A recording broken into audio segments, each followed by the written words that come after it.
Merci, Monsieur le Président, mes chers collègues. Je tiens à introduire mon propos sur l'objection du renouvellement de l'autorisation du pyriproxyphène que je défends aujourd'hui en m'exprimant devant vous comme député européen, ça va de soi, mais surtout, et c'est l'essentiel, comme médecin. En tant que professionnel de santé, j'ai œuvré durant toute ma carrière pour alerter mes patients et la population sur les différents risques sanitaires auxquels ils pouvaient être confrontés. À cet égard, vous conviendrez que l'exigence que nous mettons dans la prévention est probablement l'aspect le plus important des métiers de santé et la crise du Covid vient de nous le prouver. À bien des titres, nous sommes des lanceurs d'alerte, mais surtout des vigies sanitaires collectives dont la mission est de dépister des signaux faibles qui viendraient affaiblir le système sanitaire de nos sociétés. Je rappelle que face à ces dangers inconnus et identifiés précocement, les meilleurs des remèdes restent quand même le principe de précaution.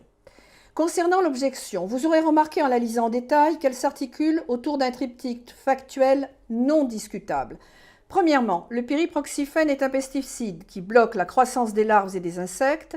Il est donc massivement utilisé dans l'agriculture pour la lutte contre les nuisibles. L'EFSA et la Commission ont conclu à sa non-dangerosité, ce qui est largement contesté par la littérature scientifique foisonnante et précise qui est disponible et sourcée dans mon objection, et qui révèle entre autres que le pyriproxyphène est un perturbateur endocrinien qui affecte la biodiversité ainsi que la santé humaine et animale.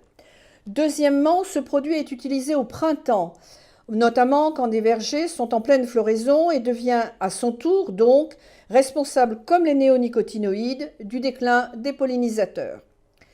Enfin, le projet du règlement soumis par la Commission et qui débouchera sur le renouvellement du pyriproxyphène si on le suit, en tant que substance active, indique aux États membres de la Commission, et là je la cite, qu'elle a des préoccupations sanitaires environnementales et qu'elle demande aussi aux États membres d'accorder une attention particulière à l'exposition alimentaire des consommateurs aux résidus de pyriproxyphène ainsi qu'à la protection des organismes vivants dans les sédiments, les organismes aquatiques et la protection des abeilles. La Commission donc elle-même a identifié le danger.